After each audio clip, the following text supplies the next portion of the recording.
Hello दोस्तों, स्वागत है हमारे इस यूट्यूब चैनल में। मैं सुमन कुमार। तो आज हम लोग बिहार यूनिवर्सिटी के इकोनॉमिक्स का कुछ प्रश्न देखेंगे।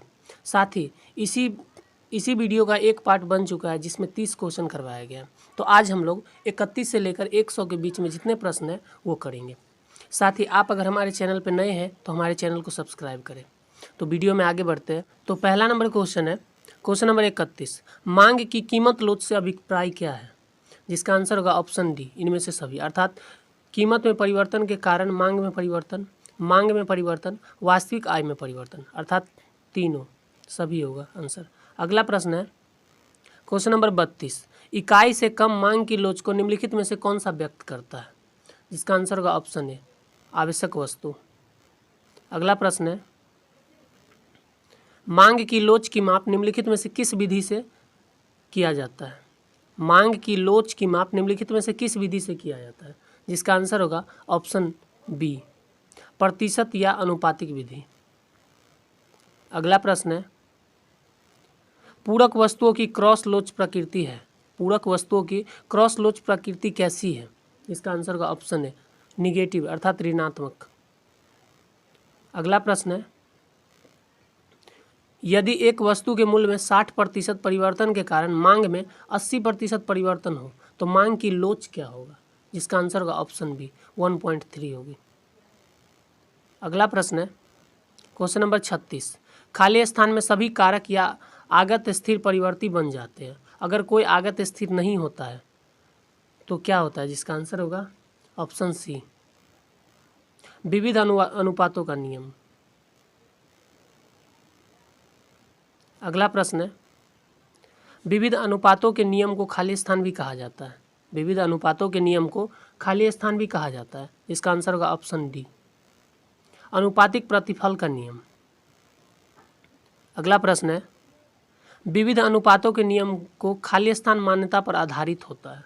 जिसका आंसर होगा ऑप्शन सी, परिवर्तनशील तकनीक पर आधारित होता है।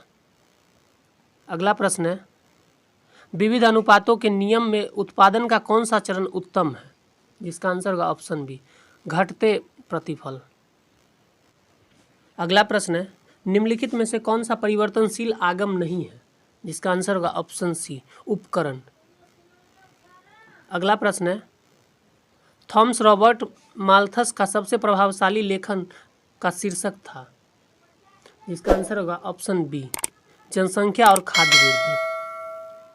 अगला प्रश्न है, माल्थस के अनुसार जनसंख्या वृद्धि होती है किस रूप में होती है? इसका आंसर होगा ऑप्शन डी, ज्यामितीय रूप में होती है।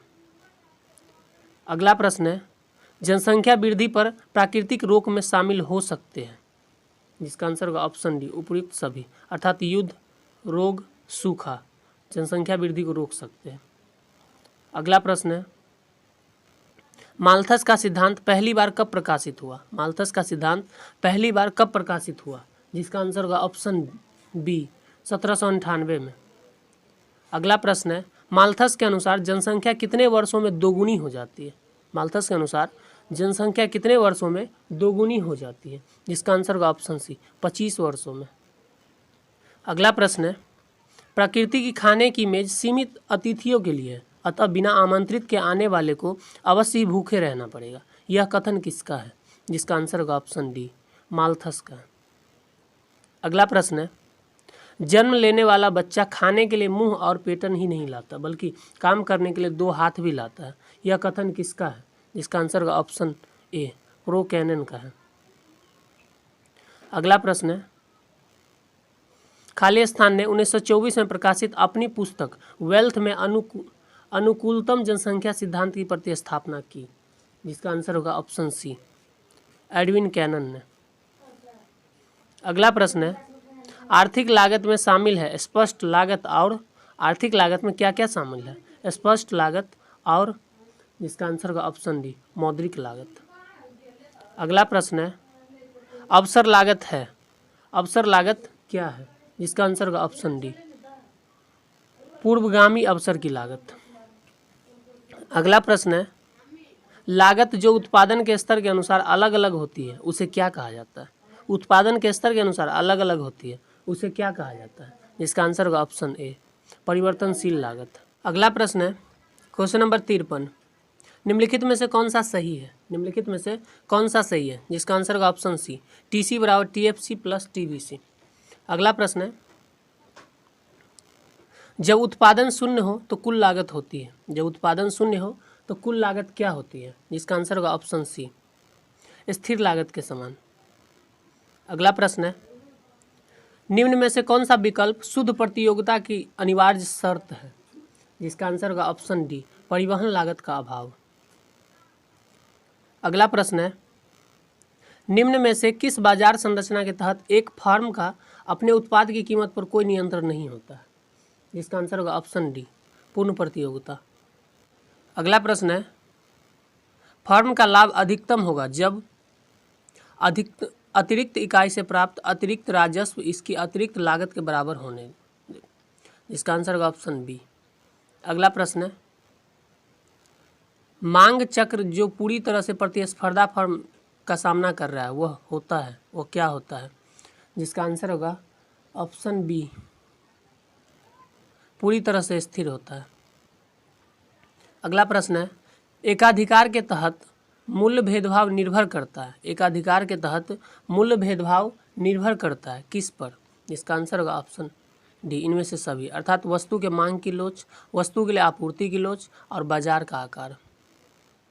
अगला प्रश्न है, सीमांत आगम निम्न में से किस प्रकार के बाजार संरचना के लिए कीमत के बराबर है? जिसका आंसर होगा ऑप्शन बी, एकाधितात्मक प्रतियोगिता। अगला प्रश्न है, एकाधिकार बाजार है, एकाधिकार बाजार क्या है? जिसका आंसर होगा एकल विक्रेता बाजार है। अगला प्रश्न है क्वेश्चन नंबर 62, एकाधिकार शक्ति वाली फर्म के लिए क्या होनी चाहिए? एकाधिकार शक्ति वाली फर्म के लिए क्या होनी चाहिए? जिसका आंसर होगा ऑप्शन ए, अर्थात कीमत सीमांत लागत के बराबर होनी चाहिए। अगला प्रश्न है, पूर्ण प्रतियोगिता के अंतर्गत अल्पकालीन संतुलन की स्थिति होती है। जिसका आंसर होगा ऑप्शन डी, उपयुक्त सभी, अर्थात एमसी बराबर एमआर, एमसी एमआर के नीचे काटता है, एमसी वक्र एआर को काटते हुए बढ़ता है। अगला प्रश्न है क्वेश्चन नंबर 64, निम्न में से कौन पूर्ण प्रतियोगी की अनिवार्य शर्त नहीं है? इसका आंसर होगा ऑप्शन बी, समरूप वस्तु है। अगला प्रश्न है, निम्न में से एक के अतिरिक्त सभी एकाधिकार की विशेषताएं हैं। किसके अतिरिक्त? जिसका आंसर होगा ऑप्शन बी, करीबी विकल्प के नहीं। अगला प्रश्न है, एकाधिकार के लिए उद्योग मांग है फर्म का, एकाधिकार के लिए उद्योग मांग है फर्म का। इसका आंसर होगा ऑप्शन सी, पूर्ति चक्र।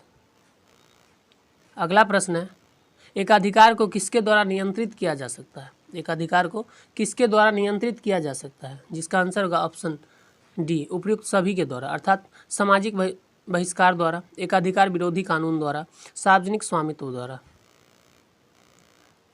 अगला प्रश्न है, एक पूर्ण प्रतियोगी फर्म के लिए दीर्घकालीन संतुलन की शर्त होगी, क्या होगी? जिसका आंसर होगा ऑप्शन डी, एमसी बराबर एमआर। अगला प्रश्न है, एक फर्म जो बिना किसी करीबी विकल्प के किसी उत्पाद का एकमात्र विक्रेता है वह क्या कहलाती है? जिसका आंसर होगा ऑप्शन ए, एकाधिकार। अगला प्रश्न है क्वेश्चन नंबर 70, निम्नलिखित में से कौन सा एकाधिकार की विशेषता नहीं है?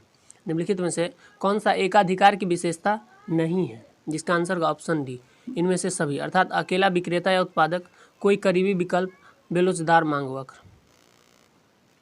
अगला प्रश्न है, एकाधिकार के उदय का कारण क्या है? एकाधिकार के उदय का कारण क्या है? जिसका आंसर होगा ऑप्शन डी, उपयुक्त सभी, अर्थात कच्चे माल के स्वामित्व की एकाग्रता, राज्य विनियम और सार्वजनिक उपयोगिता सेवा। अगला प्रश्न है, निम्न में से कौन पूर्ण प्रतिस्पर्धा बाजार का सबसे अच्छा उदाहरण है? जिसका आंसर होगा ऑप्शन डी, खेती। अगला प्रश्न है, पूर्णतः प्रतिस्पर्धी फर्में कीमत लेने वाली होती है क्योंकि? जिसका आंसर होगा ऑप्शन ए, प्रत्येक फर्म बहुत ही बड़ा होता है। अगला प्रश्न है, भारत में राष्ट्रीय आय की गणना की जाती है, राष्ट्रीय आय की गणना किसके द्वारा की जाती है? जिसका आंसर होगा ऑप्शन ए, केंद्रीय सांख्यिकी संगठन द्वारा। अगला प्रश्न है, राष्ट्रीय आय की गणना की जाती है, राष्ट्रीय आय की गणना की जाती है किसके द्वारा? जिसका आंसर होगा ऑप्शन ए, प्रचलित कीमतों पर। राष्ट्रीय आय की गणना की जाती है किस पर? प्रचलित कीमतों पर। अगला प्रश्न है, दोहरी गणना से आशय क्या है? दोहरी गणना से क्या आशय है? जिसका आंसर होगा उत्पाद की एक से अधिक बार गणना करना।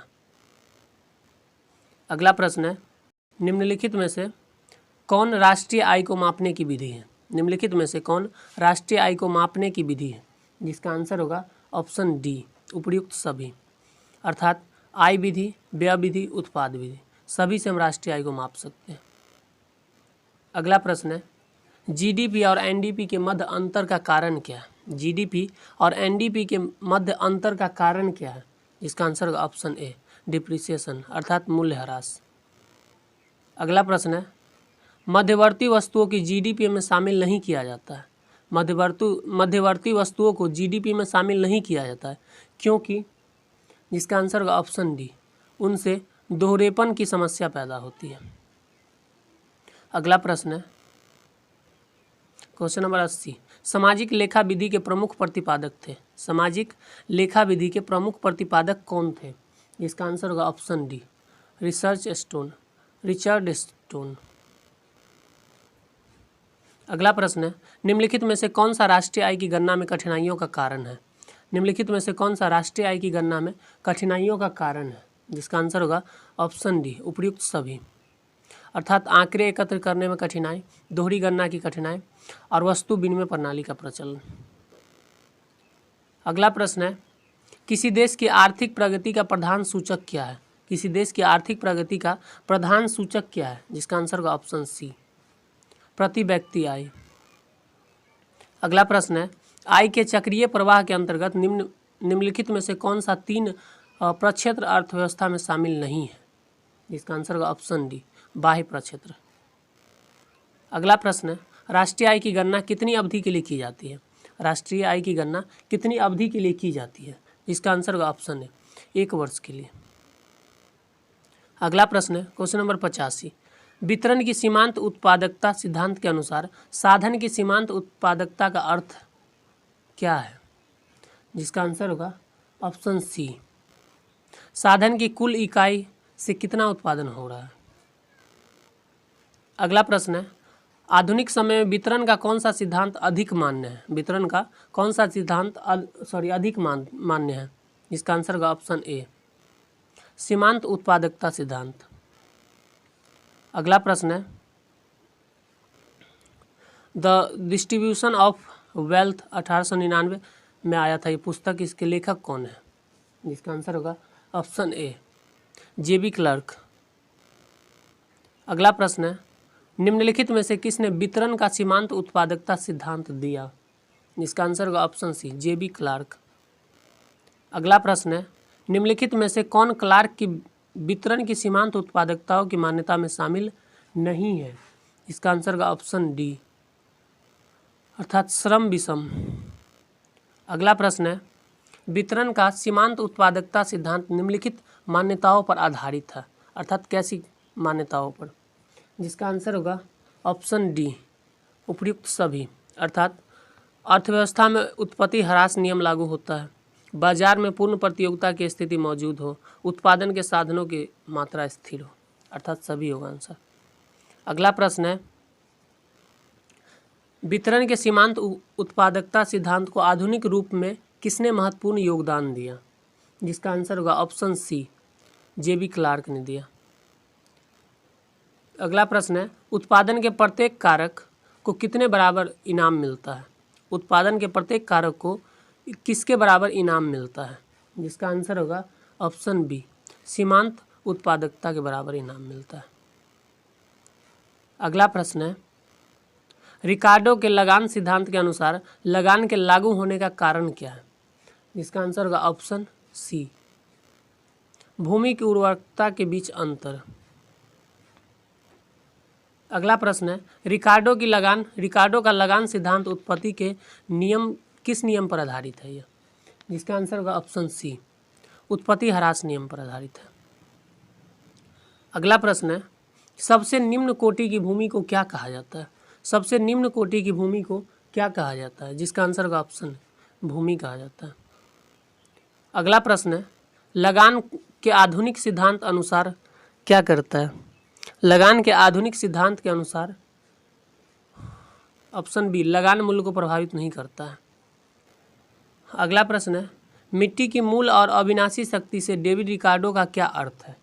जिसका आंसर होगा ऑप्शन ए, मिट्टी की उर्वरकता।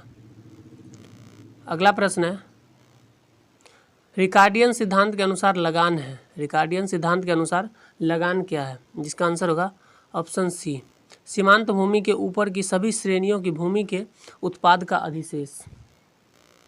अगला प्रश्न है, आधुनिक सिद्धांत के अनुसार लगान किस पर उत्पन्न होता है? आधुनिक सिद्धांत के अनुसार लगान किस पर उत्पन्न होता है? जिसका आंसर होगा ऑप्शन डी, सभी कारक, अर्थात केवल श्रम, केवल भूमि, केवल पूंजी। मतलब श्रम, भूमि, पूंजी सब पर उत्पन्न होता है। अगला प्रश्न और लास्ट प्रश्न है, लगान का आधुनिक सिद्धांत किसके द्वारा विकसित किया गया? लगान का आधुनिक सिद्धांत किसके द्वारा विकसित किया गया? जिसका आंसर होगा ऑप्शन सी, जॉन रॉबिन्स। तो ये था आपका 31 से लेकर 100 तक के बीच का क्वेश्चन। अगर वीडियो अच्छा लगा हो तो लाइक करें, और आप हमारे चैनल पर नए हैं तो चैनल को सब्सक्राइब जरूर करें।